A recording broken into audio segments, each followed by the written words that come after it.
Bonjour, bienvenue sur le plateau de Bâti-Journal TV. Avec moi, Monsieur Guillaume Pau, vous êtes enseignant-chercheur aux Arts et Métiers Paris-Tech, c'est ça? Bonjour. Bonjour. À ma gauche, Monsieur Frédéric Pichelin, vous êtes responsable de l'Institut des matériaux, Institut Matériaux et Technologies Bois à la Haute École spécialisée bernoise, c'est ça? Je ne me suis pas trompé. Nous sommes toujours donc au Forum Bois Construction et avec vous, nous allons parler valorisation des bois feuillus, enfin valorisation des feuillus. Et on va commencer avec vous, Monsieur Pichelin, pour voir ce que vous allez et ce que vous comptez mettre en place justement au plan européen pour valoriser le feuillu européen. Alors on a profité de cette conférence Forum Construction pour lancer officiellement notre action européenne qu'on a nommée en français l'action ou l'innovation, alliance d'innovation européenne de bois de feuillu, donc visant à valoriser les bois de feuillu à l'échelle européenne. Le conseil et on a bien entendu ce matin dans les différents exposés, on a une population croissante des bois de feuillu. On a aussi appris que le bois de feuillu était utilisé depuis très très longtemps. Par contre, on ne l'utilise pas encore assez. Donc, le fait que... Pourquoi est-ce qu'on a une idée? Est-ce qu'on sait pourquoi on ne l'utilise pas assez ou on ne l'utilise plus comme on pouvait peut-être l'utiliser auparavant? Alors, on a eu des baisses de qualité dans l'approvisionnement. On a des bois à croissance plus lente et notre industrie est de plus en plus sous pression, donc ce qui veut dire compétitivité et qui fait que certains bois ne peuvent plus être utilisés ou les équipements ne sont pas adaptés actuellement pour être compétitif, ce qui se trouve plus facilement dans le domaine des bois de résineux. Donc on parle d'un équipement adapté au sciage par exemple, au séchage, qui va jusqu'à l'encollage du bois par exemple pour réalisation de CLT ou de lamellé collé. D'accord. Vous vouliez peut-être ajouter quelque chose sur non, ce point, sur cette valorisation? Je pense que peut-être l'image, c'est qu'un résineux, c'est rien qu'une tige toute droite, quoi, donc facile à débiter, facile à scier, alors qu'un chêne ou enfin, un feuillu va avoir davantage de branchaisons et finalement du coup être plus difficile à travailler dans les procédés de première transformation. D'accord. Alors j'en reviens à ce que vous allez mettre en place. Vous travaillez sur des thématiques, différentes thématiques. Comment ça va se passer? Alors on a identifié 16 thématiques. L'idée c'est pas de s'attacher seulement à la construction. On se rend de plus en plus compte, et ça à l'exemple des bois de résineux, qu'une utilisation, ce qu'on appelle en cascade, est la plus judicieuse. Donc on va considérer la première transformation qui va nous produire des planches qu'on pourra produire en lamellé collé ou en CLT par exemple. Et puis tous les produits connexes par exemple devraient être utilisés judicieusement, que ce soit de la chimie verte jusqu'à aussi utilisation énergétique ou à d'autres utilisations. C'est-à-dire qu'on va plus loin que de valoriser le bois uniquement pour la construction. Voilà. On va se servir aussi des produits connexes pour faire autre chose. Par exemple, vous avez un exemple? Alors, pour reprendre certains bois de feuillus, et le châtaignier en particulier, on a des travaux qui ont montré qu'on peut extraire des substances qu'on appelle des tanins, des bois de châtaignier, qui étaient d'ailleurs très connus il y a plus d'un siècle pour le traitement du textile. Et maintenant, ces mêmes molécules sont utilisées pour produire des mousses naturelles, des mousses qu'on pourrait comparer à des mousses polyuréthanes. Donc on pourrait facilement envisager d'utiliser ces mousses dans le domaine de l'isolation, mais pourquoi pas aussi dans le domaine automobile. Je sais que l'automobile est très friande de mousses qu'on appelle biosourcées pour le recyclage. Donc ça, c'est des débouchés qu'on n'avait pas encore évoqués. Qu'on n'avait pas encore imaginé. Donc la construction et des produits connexes pour la valorisation. Donc comment vous allez impliquer la profession? Comment ça va se passer? Enfin, les professions, parce qu'il n'y en a pas qu'une d'ailleurs. Non, on compte beaucoup sur les interprofessions. Donc on était très content d'avoir ce matin un grand nombre de participants dans le domaine des interprofessions. On va commencer par envoyer un questionnaire. L'idée, c'est de vraiment sentir quels sont les besoins et de récolter ces besoins, de faire une analyse profonde. Et en fonction de ces besoins, on a défini 16 thématiques de recherche qui vont être chacune dirigées par des scientifiques au niveau européen, mais aussi par des industriels. Et ces thématiques vont être approfondies, donc moyennement financement. L'idée, ça va être de lancer des petits projets ou des plus gros projets de recherche et de régulièrement informer nos industriels dans le cadre de conférences comme celle-ci. L'idée, c'est d'aboutir à des produits finis, c'est d'aboutir à de nouveaux modes constructifs avec du feuillu? Exactement. Donc là, on va essayer de couvrir toute la chaîne de valorisation et de ne pas se satisfaire de certains résultats scientifiques, mais d'aller vraiment avec des objets pilotes, des objets démonstrateurs, voire des petites lignes de production pilote pour montrer qu'il est possible de valoriser ces bois de feuillus.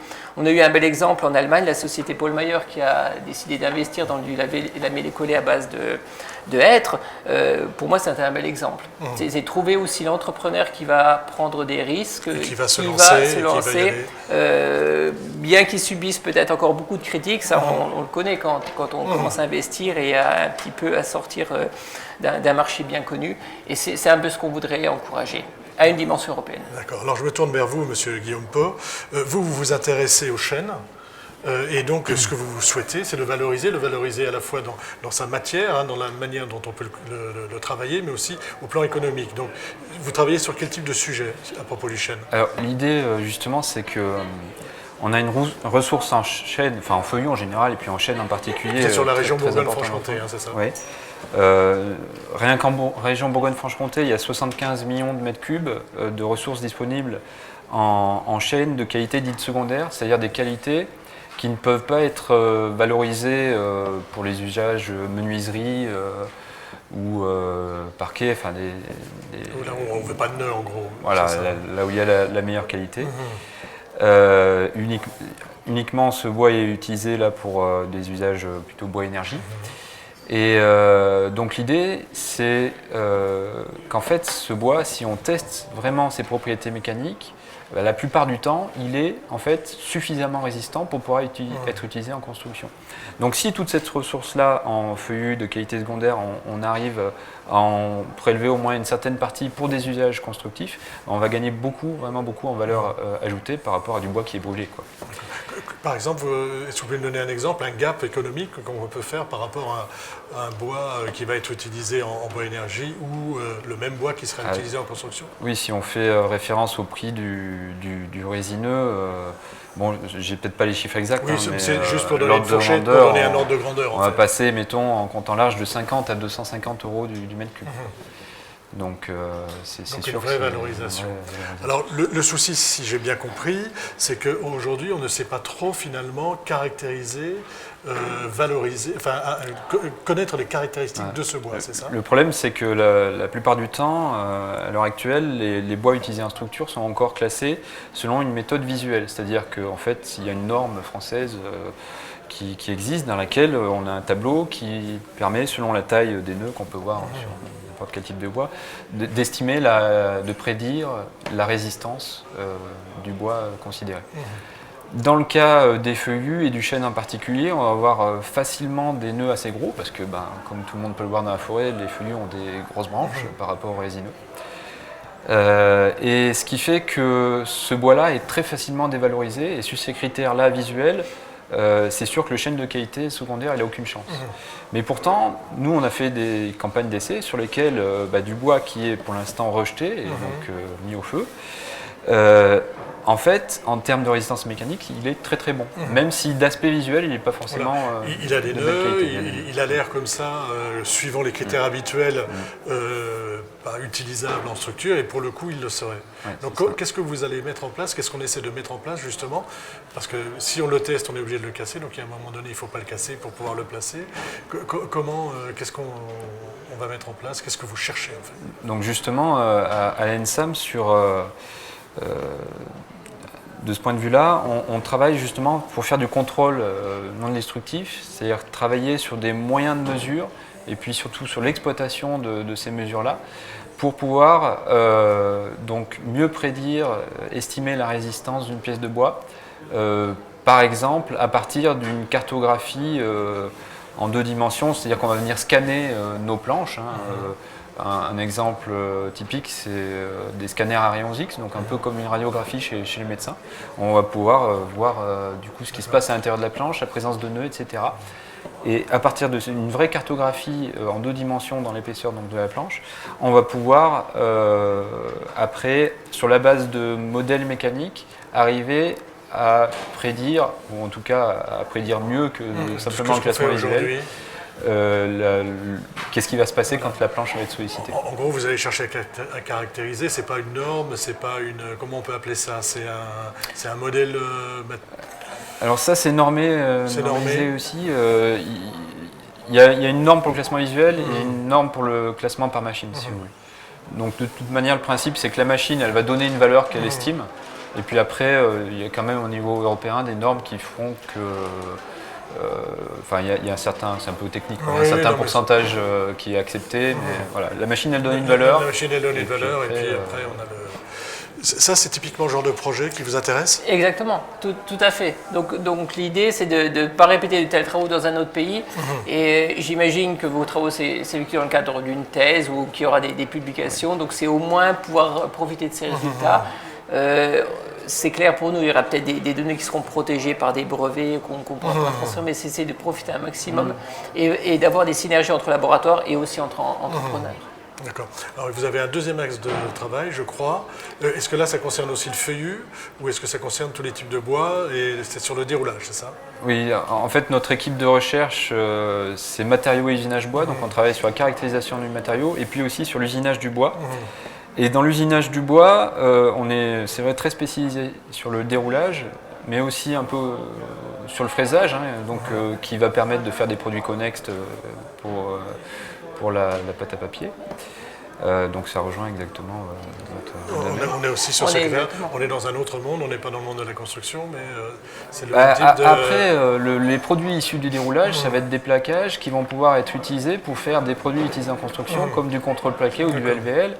Notamment par rapport à ce que vous disiez tout à l'heure, ce qui est fait avec du hêtre en Allemagne avec l'entreprise Paul Mayer.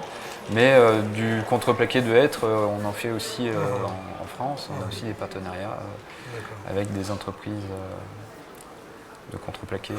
Okay. Donc là, on arrive un peu au terme de notre petit échange.